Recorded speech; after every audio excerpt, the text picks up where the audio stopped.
on, move before they cut us down. They're reloading their field pieces. Up the hill, come on, let's go. Thomas!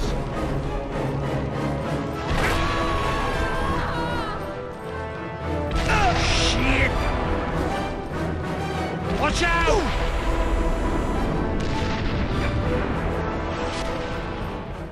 Being a fan of the original Juarez, I've been extremely interested in its sequel, Bound in Blood. The original Juarez was such a creative and artistic endeavor that unfortunately lacked the polish of a AAA title. With an expanded budget, longer development period, and newfound familiarity with next-gen consoles, developers Techland have been given an opportunity to expand on what they achieved in the first game. Bound in Blood, rather than serving as Juarez 2.0, turns out to be a companion piece to the former title. I think this is something to be applauded in an industry where sequels often feel like expansion packs that only update a successful format. It's hard to call Techland daring, however, because Juarez has always brought comparisons to the Call of Duty series, and this time it actually fits.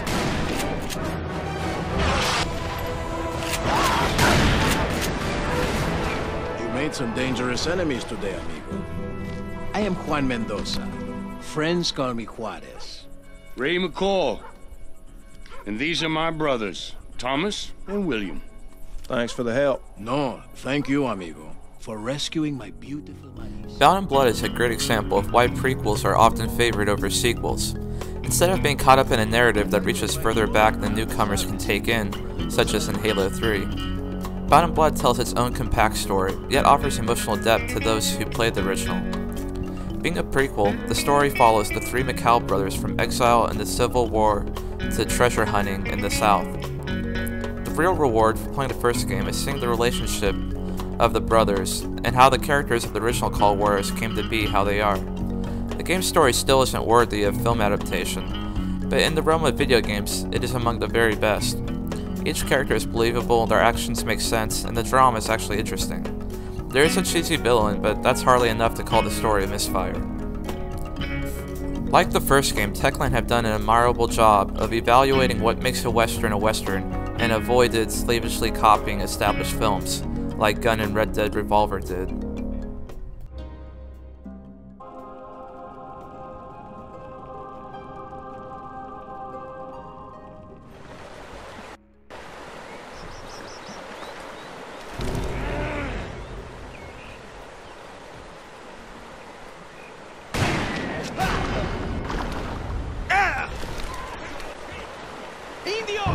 The original Juarez was split between a dark Western narrative and an Indiana Jones lighthearted treasure hunt.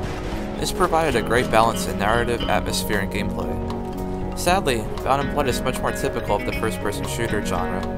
From beginning to end, you are playing a straight-up Call of Duty clone. With that said, it's by far the best I've played.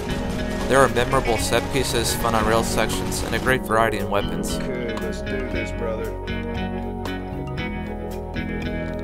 There are also 2 chapters out of the 15 that leave the player in an open world that feels a lot like Far Cry 2. I like these portions a lot, and the freedom it gave the player to quit at any time. It doesn't make up for the absence of adventure and exploration levels that the first game contained, but it helps give the game an identity in this crowded genre. Also noteworthy is the new cover system, which doesn't work like any I've played before. Rather than pressing a button to latch onto a wall, you just walk up to an object or wall and you will automatically cling to it. This feels incredibly awkward for the first hour or two, and you'll die a lot because of this new cover system. After this steep learning curve, I found this cover system really fun and preferable to the gear system. It helps ground the game in reality, and it helps the player think of the battlefield in a logical manner. Once you start acting as you would in real life by going to a corner and slowly peeking out, it works very nicely. I think many will continue to fault this system though, mainly due to how used to the gear system we've become.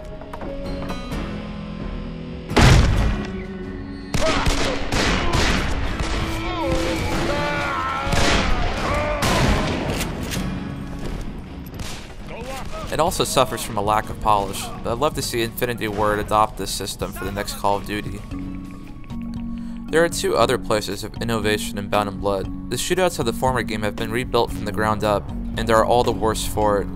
While the old game had you pressing a button in response to a countdown, Bound in Blood requires a much more complicated input. One stick will move your character, and the other will move your character's hand. The goal is to keep the enemy in sight, while keeping your hand close to your holster, but not too close. It often feels like you're piloting a helicopter in Grand Theft Auto, which isn't a compliment. The other big feature is the multiplayer, which is surprisingly original and fun. It lacks the depth of Team Fortress 2 or Call of Duty 4, but it will certainly entertain and become addictive for a short while. I especially liked Manhunt mode, which turned the BIP mode from Counter-Strike into a sport, where there is a back and forth momentum between teams. This is made possible by only scoring points for defending the BIP, not shooting him. Shooting him only gives you the VIP to defend on your own team, much like football or tennis.